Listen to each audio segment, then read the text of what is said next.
Welcome to the newest, latest, most recent, current episode of the Patriots Only Please podcast. My name is Jeff Salentano. This is Michael Soley. Hey. Yes, and we are broadcasting from lovely Soley Studios. Thank you for kind of setting this whole party up. And yes, so welcome to people who may be watching this later on, YouTube and whatnot, and welcome the live streamers over there on the TikToks. Hey, TikTok. Yes. So today, for those of you who are just joining us for the first time, we are two conservative-leaning young men living entertainers in Las Vegas. Yes, living and working in Las Vegas, Nevada. And so today we like to kind of tackle different topics in the conservative sphere. So we're not necessarily on topic or leaning towards whatever trending in the news, but we kind of take more of a bird's eye view on this. So today we're kind of talking about how difficult or the challenges the elephant in the room. The elephant in the room. The president's sitting in today Yes. to be sort of the voice of reason, if you will. He may mumble in occasionally, but what's that? The bathroom? You have to wait. Go ahead. I'm sorry. Yeah. You'll get ice cream after the show. But yeah, how sometimes challenging can be talking with our our friends on the other side. It's a great topic. You know, when I'm posting things on social media, when I'm talking to people of any kind of political persuasion, I always start with, none of this is personal. We have free speech. You're allowed to think what you think. You're allowed to vote the way you want to vote. But you can't tell me not to talk. You can't tell me not to express my values and my opinions. And in my experience, which is just me, I'm one person out of 9 billion. It's in this political climate right now, folks on the left seem to be way more interested in silencing people than wanting to hear alternative opinions. Yeah. And I really don't like that. I was a Democrat for most of my life. And that's one of the things that got me out of that party was their lack of caring about the other side. They talk about us being in a cult and in a bubble. There's nothing bigger than the left. On the far left is the biggest bubble there ever has been. Absolutely. I mean, they're literally saying what's up is down, what's down is up. Boys can be girls, girls can be boys. I mean, it's stretching things to the max of even common sense with a straight face. And we're not supposed to notice that. So what this episode's about is how to, as much as you can, respectfully disagree with people politically about things that matter to you.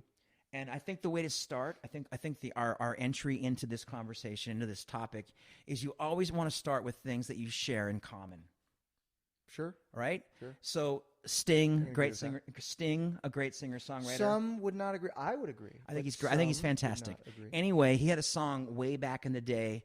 And the chorus of the song was, this is back when we were worried about Russia blowing up the world. Yeah, I know the song. And the hook was, we hope the Russians love their children too. Yes. In other words, why would they blow up the world? They love their kids the way we love our kids. Yeah. That to me is a starting point. We all want a better life for our children. Yeah. We all want a better life for our country. We share those values. That's important. It's important to establish things that we all care about. Left or right, middle, whatever you call yourself, Green Party, whatever it is. Would you agree with that? I would absolutely agree with that. I would also say it's, although getting back to just an earlier point, because I just thought of this while you really hate Sting, don't you? I love Sting.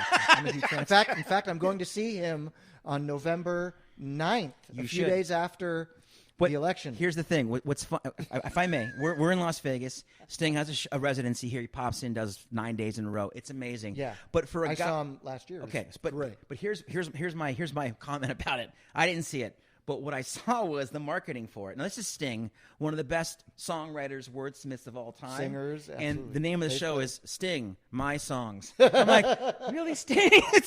That's what you came up with? In your castle in the UK? From Dream of the Blue Turtles to My Songs. I'm like, hey, the My Songs. He dumbed it way. He's like, this is Americans, right? Well, Let's I guess call it My Songs. Yeah, they're not bright over there, you know. No covers. They're a bit dim. They're a bit dim, those Yanks, you know. Anyway. We digress. What was my point? Oh, yeah. Yeah. So the point I was making was, ironically, the same party that is supposed to be about diversity and inclusion and diverse thought, and all of that, and being accepting and all of that, will be the first to silence what they don't agree with. And not to mention, I mean, they're just, I can't even. It's the fact that they would even want to, though, here's the other point I wanted to make. We, however, will defend to our deaths their right to say whatever it is 100%. they want to say. Absolutely. But they're going to silence us immediately because they don't agree with what.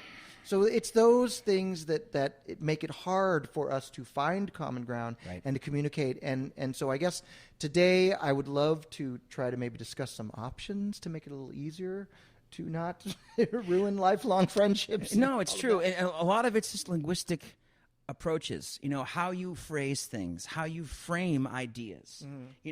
If you say to somebody, you're full of shit because that's the wrong way to do it. Yeah. If you start off with, we all share these common values, and what I appreciate about my party is we approach this issue from this perspective.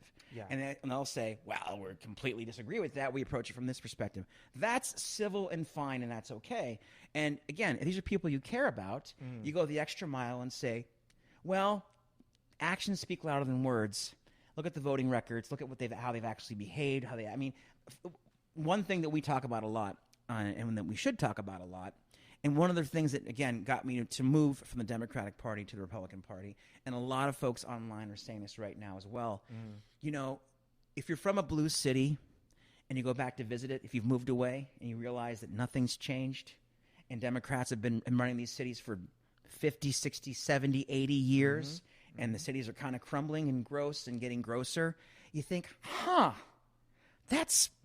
that can't be a coincidence. What do we keep voting for? Yeah, that can't be a coincidence. Yeah. And so stuff like that. So if you can point to that as an empirical object, like just go back to Baltimore and you tell me, they're going to defend things from their own perspective. But at least if you can pinpoint things that you can at least agree on to start with, I think the solution to keeping a friendship is to agree to disagree at a certain point. At a certain and point. certain issues are just too hot to touch. But it would just seem, too though, much. This speaks to the larger question of logic versus emotion, because we don't live in Detroit or LA or Baltimore or any of these cities, so but we can see it. But the people that are there, I don't know. I mean, here's the thing, though. Here's where they're living in it. Here's my answer to that. And hi, TikTok. TikTok. By the way, did we introduce our technical staff? Oh, we haven't. We failed to introduce our crew. We would be remiss to not introduce the folks behind the cameras, making the cameras work. Yeah. Tiago Guzzi, entertainer here in Las Vegas, singer-songwriter, Brazilian-American. He's kind of a big deal over there. He really is. He is. And Azura, one name like Cher or Madonna, just Azura. There you go. You won't find her anywhere, but she's here in the room with us, and she's amazing. And she's running the TikTok. So anybody who is on the TikTok is going to get a nice little answer. Here's my answer to what you just said. Okay, and I want you to think about this. Okay. So here's the argument. What you're saying is, if I don't live in your city, what right do I have to talk about your city? No, I'm saying, how is it that we can notice the shit from afar, but they're living in it and they can't? And they're like, oh, this is great. Well, we We're going to keep voting these people in. We recorded an episode recently saying that all politics is local. Yes. So maybe you went to high school with the guy making those decisions in your so there's that layer of implied and unimplied associations that we're not aware. Yes, but what we can do are look at the numbers. So that's what I was going to get at before. Like, I wasn't alive during World War II, but I can know a lot about it because they've documented everything, and I can learn from it. I don't have to be from that era to be able to be an expert about it. For example, my ex-wife's got OBGYN as a guy. He's a man. Okay. So in on the left, this whole you can't talk about me if you're not like me. Mm-hmm. How can a man be an OBGYN? Because he's an expert. He's a doctor. He's an expert in that. You don't. So my point is, the empirical evidence and facts are enough to be able to speak intelligently about other things. You would think so. Well, they are, and I think so. And that's my point. I guess when you're talking to someone, if you need to stop the conversation at a certain point of like, okay, we've reached the limit of our understanding of where we're coming from, and we've also reached the limit of what we even agree is true. Maybe that's a breaking point to get a beer, go to the park, watch the game, go for a walk. But maybe you have to extinguish things at a point where even 2 + 2 doesn't equal 4 anymore, because it does. Because it does. Us to do, it's hard for those of us who feel as though we're thinking clearly, but it's almost like trying to logic with a child or a teenager in some cases. I mean, look at we referenced Charlie Kirk, quite a bit. You were actually at one of those events at the university, seeing these people ask these ridiculous questions, or at least questions that may not seem ridiculous to them because they're coming from, I guess, a heart-centered place. Sure. But I mean, he's giving them facts and logic, and they're supposed to say, "You're just a snake, man. You're just a snake. Well, we're just gonna you do what you do really well, man." But here's the thing: name calling is not an argument. Name calling is not a conversation. Of course, it's not. So that's my point. So again, if that starts to happen, that is the end of that conversation. Yeah. But if you want to have a conversation and not a monologue, you have to speak to each other on the same level. Start from a place of commonality. Like we all agree on these basic core things, and then after that, things get a little muddy. And if you can't reach any kind of consensus after that, you can just agree on we love our kids, we want life better for everybody, and we want to be as fair and helpful to people that are here legally as we can. If that's as far as you get, that's something, But beyond that, if it gets heated, maybe it's better to just change the subject, not talk about politics, make fun of people like this, because it's fun to do that, and take the air out of the conversation. But I mean, insulting people doesn't get anything. Doesn't get anywhere. No. And unfortunately, because we have the entire information in the world on our phones, I can pull up a site that says your information's not true. So it can become what's it called? A vicious cycle. A vicious cycle of nothingness, an echo chamber of our own belief, our own thinking. When that happens, hopefully it doesn't. I think that's when you disengage respectfully. Like we're not getting anywhere. We tried. Thanks for your time.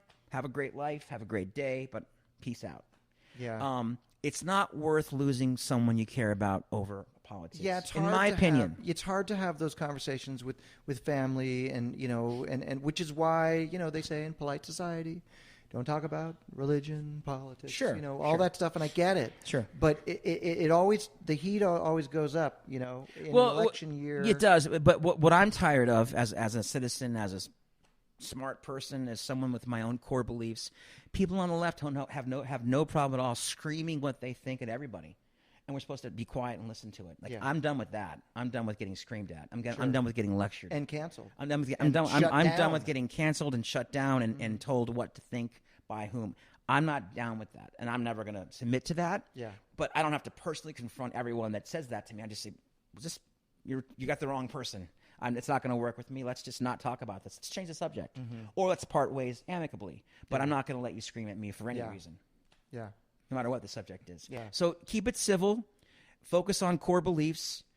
Remember that you don't know people's whole story. You're popping in someone's life at a certain moment in time. Maybe they just lost their house. Maybe they just went through some horrible divorce. I mean, people have traumatic events that change the way they approach things. And it comes out sometimes, like they're talking about politics, but they're really talking about their brother that they can't stand or something. So I always try to frame it like they also have they're battling demons I can't even see.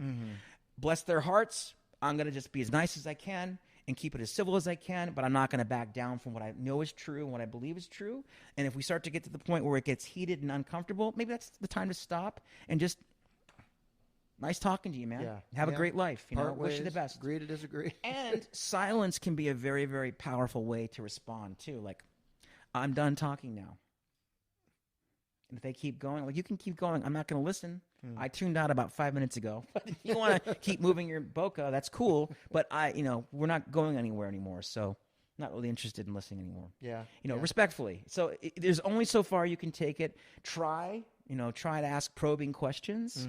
Not questions like, why do you think it's so okay to, that's not a probing question. Yeah. A probing question is, in what situation would it be okay for you can frame it in a way that's not so the question itself can be worded in a way that's more inviting, I think. Does that make sense? Yeah. Because sometimes in the gotcha journalism that we're in right now, they act like, why are you a piece of shit? There's nowhere to go with that, Well, you know what I mean? That's the wrong way to ask to speak to people respectfully. How about we find your discourse to be a bit argumentative and abrasive. Do you think, has anyone else ever said that to you? That's much better than we think you're a piece of shit. Why are you a piece of shit? So, you know what I mean? Just try to be, diplomacy goes a long way. Genuine kindness. Like, you might actually learn something from someone that you completely disagree with. Sure. You might go, oh my God, I never saw it that way. You're wrong, but I get why you think that way. It's not right, but I understand why you believe that. Why does it feel so one-sided? That's the problem. Because look, we had this conversation earlier. We said, "Oh my God," because we're musicians. We both. I mean, we're creatives. All of our favorite artists are communists. It's like shit. We always have to let it all pass. Let's just say something publicly. There's a lot of people that publicly have to. For reasons of careers and contracts and money. This is pretty public. But we're making art. My point is, if you're public, but we're not Bruno Mars. No, that's true. We don't have 18 million people. No, I mean on our side though, we're definitely making it known to anybody that may be watching this what our position is. But I'm answering your question. I disagree with what you just said. Respectfully, I think a lot of creative people, there are a lot more conservatives than we are allowed to know about because they live in a world where they can't express it. That's true. So, and they're always, the camera's always on. The paparazzi are always filming them. Sure. But in private conversations, there's a lot of folks that believe the way we do, and they vote that way. But publicly, I'm with Taylor Swift. I'm going for this guy. Yeah. They're never going to do that. But they have to save. I mean, there's a lot of cultures like that. Sure. You know what I mean? Sure. So, my point was to find common ground, to kind of diffuse the emotions as much as you can, and just, at the end of the day, we're all Americans. We live in the same country. I mean, we're allowed to disagree. We have a First Amendment. We're allowed to speak our minds. We're allowed to do that. And if someone doesn't see it that way, and if they're, if they call themselves an activist, probably not a good place to start. Yeah, it's probably because here's the thing about that.